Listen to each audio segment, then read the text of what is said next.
Hi guys, thanks so much and welcome back. Always great, lovely, refreshing to connect with you. Normally the weekends, that's the time I take to chill out, relax, but I was so inspired to do this video for you based on a note that I received yesterday. So I'm going to get into that in just a second. But before we jump into our content, can you just go ahead? We're at a little creek area on the trail. Please go ahead and make your wish before we start our walk. All right. Fantastic. I made my wish, you guys. Wishes are coming true every day. So do not stop dreaming. Do not stop hoping. Do not stop wishing. The title of the video today is The Beauty and Power of Loving from a Distance.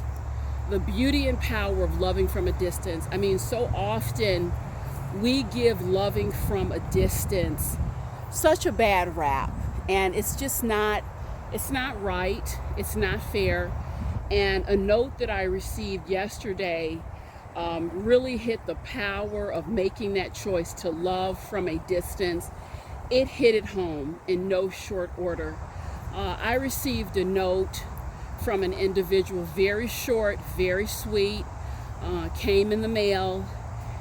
Thank you, Sheila. You have no idea what your support has meant to me. What I want to impress upon you is this. I have not talked to this individual or seen this individual face to face in over 2 years. Not technically by my choice.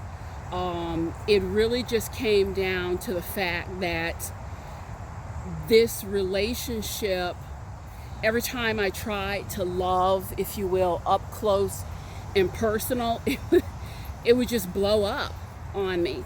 And I had to come to the realization, you know, it's a relationship that I don't necessarily want to write off, but at the same time, I'm just exhausted. I'm exhausted trying, constantly trying. And so I simply gave myself permission to just care and support from a distance. And what did that look like? Caring and supporting from a distance can look like a lot of different things. For me, it really meant 2 or 3 times a year putting some canned peaches, some magazines, some little goodies, some trinkets in a box with a nice note saying, thinking about you, lifting you up today. Just through the mail. The U.S. Postal Service is also a miracle. And that's it. I just committed to just sending a few goodie packages, a few nice things. And I will tell you, it was well received, leveled that relationship out. And I don't regret it. I don't regret it.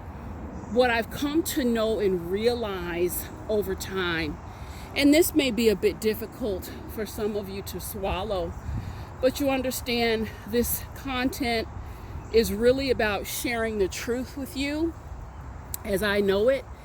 And I have been positioned very powerfully over the last 22 years in my work as a therapist, speaker, lecturer, mental health advocate. I'm powerfully positioned to really acquire this research, this data, practical life information, and share it. The truth is, everyone does not want to be loved. Everyone does not want to be loved, and everyone does not want to be loved up close and personal. Even people, the media will tell you, these are supposed to be the most close, loving relationships in your life. You know, that kind of external pressure has a lot of people suffering in their relationships. I would really invite you to step into the reality of your relationship dynamics and stop shading your reality based on what you see on TV. Because you guys, those lies have a lot of people torn up. I mean, you don't see a lot of people on TV, these families you see and friendships and relationships. All of that is resolved in 30 minutes. Everything on TV is resolved in 30 minutes, guys. In real life, things can be messy. We have to work the curves of life. We have to manage things. We have to adjust. We have to accommodate. Sometimes we laugh. Sometimes we cry. And if you're going to be stuck in a paradigm that's telling you how things have to look for you to be okay, you're going to suffer. You're going to suffer quite a bit. So more than anything in my message today, I really want to extend permission for you to give permission to yourself to love from a distance. To love from a distance. Quite frankly, there's some relationships you're trying to talk to people every day. Perhaps if you had the conversation once a month, it would improve the quality of the conversation. There's people you're trying to take trips with and do things like that. Perhaps the dynamics of the relationship do not support and do not hold that level of emotional closeness and intimacy. And guys, there's nothing wrong with that. There's nothing wrong with that. I tell people all the time, there is power. There is great power in renegotiating your relationships. And oftentimes you will find that the tool of space and distance and time can be just as healing, even more so than closeness. And I also want to say, I was sitting with someone a few months ago, and she was saying, Sheila, my brother, I have tried and tried and tried. And when I get too close, Sheila, it's almost like this automatic abuse. It's abusive, the kind of things he says and the kind of things he does, but that's my brother. And I have to tell her, well, what you do with your constant efforts to kind of just pop up in his life and have a kind of closeness that he doesn't appreciate, you are reinforcing.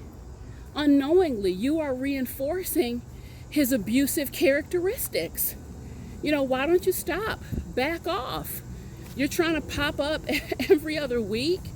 Why don't you check him out quarterly and make it short? Make it short at that. And then ask yourself, what is it about you that is comfortable, with this cycle? Guys, cycles are here to inform you. Relationship patterns can tell you a lot about what is going on inside of a person. Sometimes you may be perfectly fine, willing to love, work things out. Everyone is not necessarily where you are. People are working through things. You don't know what is happening in a person's life internally, so we assume a lot. So again, guys, this is just a short reminder about the power, the power and the beauty of loving from a distance. It is okay. It still translates. People can still get a benefit from your care and support, again, at a distance. Thanks so much, guys. I'll catch up with you soon. Bye-bye.